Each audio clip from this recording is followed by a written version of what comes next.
नमस्कार दोस्तों, exam कांकस channel पे आपका स्वागत है। मैं हूं केदारनाथ मिश्रा। दोस्तों, यह समय हमारी डेली करंट अफेयर्स की वीडियो का है। आज है 24 अक्टूबर। तो चलिए 24 अक्टूबर की महत्वपूर्ण परीक्षा उपयोगी खबरों को देख लेते हैं। लेकिन उसके पहले दोस्तों, अगर आप इस चैनल पे नए हैं तो इस चैनल को सब्सक्राइब कर लीजिए, साथ ही बेल आइकन भी दबा लीजिए ताकि कोई भी नई अपडेट वो सबसे पहले आपको मिले। और हाँ दोस्तों, इन तथ्यों की पीडीएफ के लिए और परीक्षा संबंधी महत्वपूर्ण खबरों की जानकारी के लिए आप हमारा टेलीग्राम चैनल और व्हाट्सएप चैनल भी ज्वाइन कर लीजिए, जहां से आप इन तथ्यों की पीडीएफ आईजीटी डाउनलोड कर सकते हैं। तो दोस्तों, आज यानी 24 अक्टूबर की महत्वपूर्ण खबरों की शुरुआत के पहले सबसे पहले चर्चा कर लेते हैं बंगाल की खाड़ी में उठे हुए तूफान दाना की, जो आज यानी 24 अक्टूबर के दिन यह आ रहा है उड़ीसा के तट पे। ठीक है ना, उड़ीसा के तट पे दाना तूफान आ रहा है। इसकी सबसे पहले चर्चा कर लेते हैं। दोस्तों, 22 अक्टूबर को हमने अपनी वीडियो में बताया था कि जो दाना तूफान का नामकरण है, इसका नामकरण सऊदी अरब ने किया है। ठीक है ना, किसने किया है? सऊदी अरब ने किया है। लेकिन दोस्तों, यह सोर्स चूंकि हमने टाइम्स ऑफ इंडिया से लिया था और टाइम्स ऑफ इंडिया ने जो है गलत डाटा हमें प्रोवाइड कराया था, इसलिए यह गलती हो गई है। आज हमने वर्ल्ड मेटेरियोलॉजी ऑर्गेनाइजेशन से यह डाटा निकाला है कि दाना तूफान का जो नामकरण है वह किया है कतर ने। ठीक है, तो इस प्रश्न को सुधार कर लीजिएगा। अगर आपने कहीं नोट्स बनाया होगा तो सबसे पहले आप इसे सुधार कर लीजिएगा और सऊदी अरब को काट के वहां कतर कर दीजिएगा। दाना तूफान का नामकरण कतर ने किया है। दाना तूफान जो है बंगाल की खाड़ी में उठा हुआ है, चक्रवाती तूफान है और आज यानी 24 अक्टूबर के दिन यह उड़ीसा के तट से टकराने वाला है। ठीक है, तो इसका नामकरण किसने किया है? कतर ने किया है, याद रखिएगा। चलिए अब 24 अक्टूबर की महत्वपूर्ण परीक्षा को उपयोगी खबरों की शुरुआत करते हैं। देखिए, आज की पहली खबर है, हाल ही में किसे वियतनाम का राष्ट्रपति चुना गया है। ठीक है ना, किसे वियतनाम का राष्ट्रपति चुना गया है? तो वह चुना गया है लुओंग कुओंग को। ठीक है, लुओंग कुओंग को हाल ही में वियतनाम का राष्ट्रपति चुना गया है। नेक्स्ट देखते हैं, संयुक्त राष्ट्र दिवस कब मनाया जाता है। यह देख लेते हैं कि संयुक्त राष्ट्र दिवस कब मनाया जाता है। तो आज है 24 अक्टूबर। आज ही के दिन संयुक्त राष्ट्र की स्थापना हुई थी। तो संयुक्त राष्ट्र दिवस जो मनाया जाता है वह 24 अक्टूबर को मनाया जाता है। 24 अक्टूबर 1945 को यूएनओ यानी यूनाइटेड नेशंस ऑर्गेनाइजेशन की स्थापना हुई थी और इसका मुख्यालय कहाँ है? न्यूयॉर्क में। अक्सर पूछा जाता है, मिलान करने को आता है तमाम मुख्यालय के साथ यूएनओ का भी मुख्यालय पूछा जाता है। इसका मुख्यालय न्यूयॉर्क यानी यूएसए में है और संयुक्त राष्ट्र के सदस्यों की वर्तमान में जो संख्या है वो कितनी है? 193। ठीक है, तो संयुक्त राष्ट्र दिवस कब मनाया जाता है? 24 अक्टूबर को। 24 अक्टूबर 1945 को यूएनओ की स्थापना हुई थी। इसका मुख्यालय न्यूयॉर्क है और इसके सदस्यों की संख्या है 193। याद रखिएगा, ये बहुत इंपॉर्टेंट है। नेक्स्ट देखते हैं। देखिए, हाल ही में अंतरराष्ट्रीय मुद्रा कोष यानी आईएमएफ ने, इंटरनेशनल मॉनेटरी फंड यानी अंतरराष्ट्रीय मुद्रा कोष ने वित्त वर्ष 2024-25 में भारत की कितनी जीडीपी वृद्धि दर का अनुमान लगाया है। ठीक है, तो ये बहुत इंपॉर्टेंट है क्योंकि आईएमएफ का अनुमान है और वर्ष 2024-25 के लिए भारत की जीडीपी वृद्धि दर जो आईएमएफ ने बताया है वो 7% बताया है। तो यह बहुत इंपॉर्टेंट है, आप इसे नोट जरूर कर लीजिएगा। आईएमएफ ने वित्त वर्ष 2024-25 में भारत की जीडीपी में जो वृद्धि दर है वह 7% बताया है। ठीक है ना, क्लियर? इसे जरूर नोट करिएगा। नेक्स्ट देख लेते हैं। देखिए, 18वें प्रवासी भारतीय दिवस 2025 का आयोजन किस राज्य में किया जाएगा? कौन सा है प्रश्न? 18वें प्रवासी भारतीय दिवस 2025 का आयोजन किस राज्य में किया जाएगा? तो यह उड़ीसा में किया जाएगा और उड़ीसा में भी कहाँ किया जाएगा? भुवनेश्वर में किया जाएगा। ठीक है ना, उड़ीसा के भुवनेश्वर में इसका आयोजन किया जाएगा। और देखिए, सब प्रवासी भारतीय दिवस के संबंध में कुछ महत्वपूर्ण तथ्यों को जान लेते हैं। इसकी शुरुआत हुई वर्ष 2003 में और प्रत्येक वर्ष तब से लेकर आज तक 9 जनवरी के दिन प्रवासी भारतीय दिवस मनाया जाता है। ठीक है, 2015 में इसमें थोड़ा सा परिवर्तन किया गया और प्रत्येक वर्ष की जगह प्रत्येक 2 वर्ष कर दिया गया। 2015 से प्रत्येक 2 वर्ष से यह मनाया जाता है 9 जनवरी के दिन प्रवासी भारतीय दिवस। ठीक है ना, अब 9 जनवरी को ही क्यों मनाया जाता है? तो 9 जनवरी 1915 को महात्मा गांधी दक्षिण अफ्रीका से वापस आए थे और उन्हें उस समय सबसे बड़ा प्रवासी माना गया है भारत का, ठीक है ना। तो इसलिए जो है 9 जनवरी के दिन ही प्रवासी भारतीय दिवस मनाया जाता है। तो इसको फिर से दोहरा लेते हैं।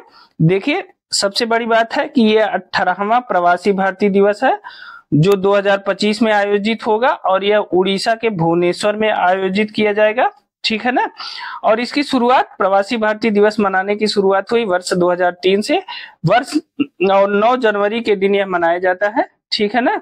2015 से इसमें थोड़ा परिवर्तन हुआ और प्रत्येक वर्ष की जगह प्रत्येक 2 वर्ष में यह मनाया जाने लगा है, क्योंकि 9 जनवरी 1915 को महात्मा गांधी दक्षिण अफ्रीका से वापस आए थे, इसलिए 9 जनवरी की तिथि ही इसके लिए निर्धारित की गई है, ठीक है ना। नेक्स्ट देख लेते हैं। देखिए, एशियाई विकास बैंक यानी एडीबी, एशियन डेवलपमेंट बैंक का 69वां सदस्य देश कौन सा बना है? तो देखिए, एडीबी यानी एशियाई डेवलपमेंट बैंक का जो 69वां सदस्य है वह बना है इजराइल। चूंकि इजराइल इस समय चर्चा में है, वह अपने पड़ोसी देशों जैसे लेबनान से, फिलिस्तीन से इत्यादि से युद्ध में युद्धरत है और ईरान से भी उसकी तनातनी चल रही है, कभी भी युद्ध हो सकता है, तो यह चर्चा में है। ऐसे में एशियाई विकास बैंक के 69वें सदस्य के रूप में इसे स्वीकार कर लिया गया है। हालांकि इजराइल ने 2022 में ही इसके लिए आवेदन किया था और अभी उसे मान्यता दी गई है, ठीक है ना। तो एशियाई विकास बैंक का 69वां सदस्य देश बना है इजराइल, इसे याद रखिएगा, बहुत इंपॉर्टेंट है। देखिए, एडीबी की स्थापना कब हुई थी? एशियाई विकास बैंक की स्थापना 1966 में हुई थी और इसका मुख्यालय कहाँ है? फिलीपींस में है, ये भी याद रखिएगा। अक्सर पूछ लिया जाता है, कथन कारण में पूछ लिया जाएगा कि एडीबी की स्थापना कब हुई थी और इसका 69वां सदस्य कौन है या इसका मुख्यालय कहाँ है, तो यह इंपॉर्टेंट है, इसे भी याद रखिएगा, ठीक है ना।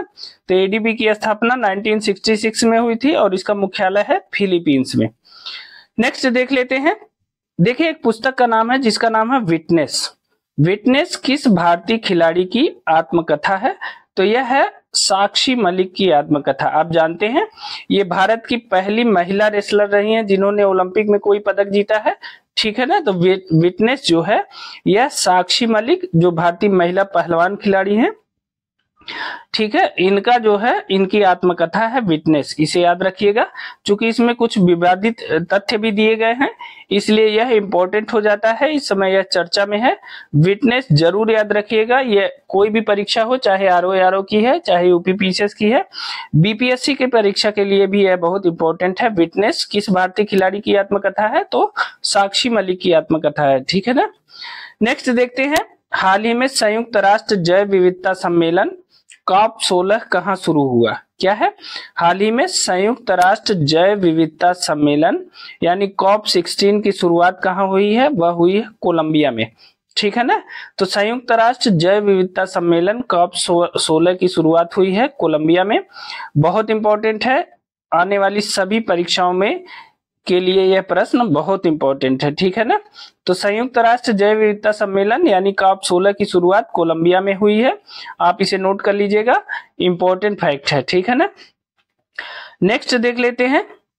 देखिए, हाल ही में भारत की चौथी परमाणु पनडुब्बी जिसका, ये देखिए जिला वितरण नहीं है, जिसका अनावरण है, जिसका अनावरण या अवतरण, ठीक है ना।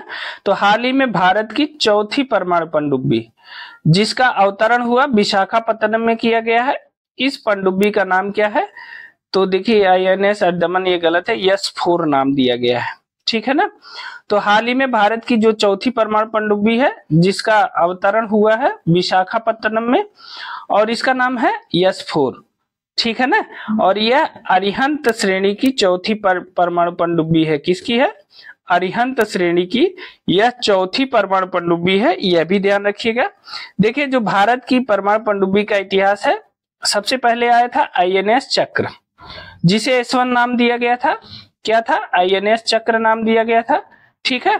जो दूसरी परमाणु पनडुब्बी थी उसे S2 नाम दिया गया था, बाद में जो है उसका नाम किया गया INS अरिहंत, ठीक है ना। जो तीसरी परमाणु पनडुब्बी थी उसे S3 नाम दिया गया था और उसे कहा गया INS अरिघात। और जो चौथी परमाणु पनडुब्बी है उसे नाम दिया गया INS अरिदमन, क्या है, अरिदमन। और जो इस समय है ये पनडुब्बी, इसको S4 स्टार नाम दिया गया है, मतलब इसका अभी कोई नामकरण नहीं दिया गया है।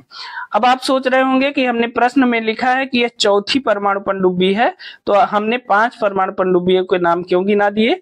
तो देखिए जो S1 है, INS चक्र है, यह एक अलग श्रेणी की परमाणु पनडुब्बी है, जबकि S2, S3, S4 और S4 स्टार जो है ये INS अरिहंत श्रेणी की परमाणु पनडुब्बी है, ठीक है ना। तो ये मूल अंतर है, इसीलिए ये अरिहंत श्रेणी की चौथी परमाणु पनडुब्बी है, ठीक है ना। जबकि भारत की पहली परमाणु पनडुब्बी है INS चक्र, ठीक।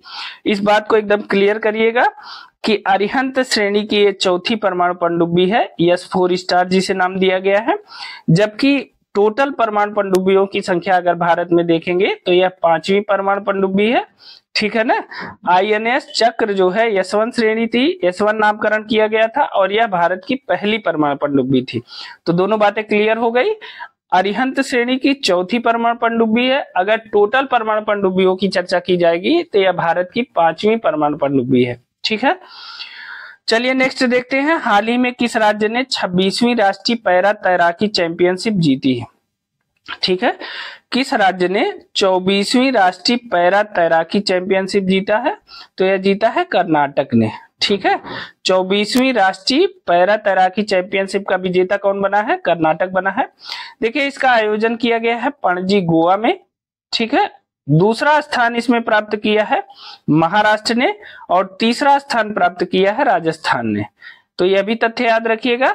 देखिए 24वीं राष्ट्रीय पैरा तैराकी चैंपियनशिप जीता है कर्नाटक ने, इसका आयोजन किया गया पणजी गोवा में, दूसरा स्थान है महाराष्ट्र का और तीसरा स्थान है राजस्थान का। इन सभी तथ्यों को याद रखिएगा।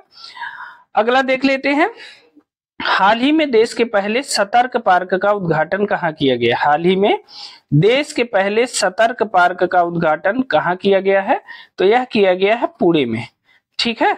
यह पार्क सैन्य खुफिया शहीदों को समर्पित है, ठीक है ना।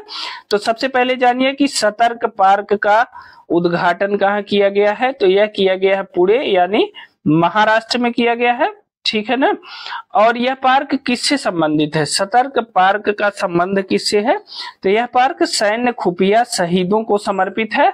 ऐसे खुफिया जो हमारे सैनिक थे जो ऑन ड्यूटी किसी कारणवश शहीद हो गए, उनकी याद में जो है इस पार्क का निर्माण किया गया है और इसे नाम दिया गया है सतर्क पार्क, ठीक है। इसकी स्थापना पुणे में की गई है। तो दोस्तों ये थे 24 अक्टूबर के हमारे महत्वपूर्ण परीक्षा उपयोगी तथ्य। ये तथ्य आपको कैसे लगे हमें कमेंट करके जरूर बताइएगा। और हाँ दोस्तों, अगर आप इस चैनल पे नए हैं तो इस चैनल को सब्सक्राइब जरूर कर लीजिए, साथ ही बेल आइकन भी दबा लीजिए ताकि कोई भी नई अपडेट हो तो सबसे पहले आपको मिले। और दोस्तों इन तथ्यों की PDF के लिए और परीक्षा संबंधी महत्वपूर्ण खबरों की जानकारी के लिए आप हमारा टेलीग्राम चैनल और व्हाट्सएप चैनल भी जरूर डाउनलोड कर लीजिए, ज्वाइन कर लीजिए। वहां इन तथ्यों की PDF उपलब्ध रहती है, उसका लिंक हमने डिस्क्रिप्शन बॉक्स में दे दिया है। तो आज के लिए इतना ही, मिलते हैं अगली वीडियो में कुछ नए तथ्यों के साथ। तब तक स्वस्थ रहिए, मस्त रहिए, परीक्षा की अच्छे से तैयारी करते रहिए। बहुत बहुत धन्यवाद।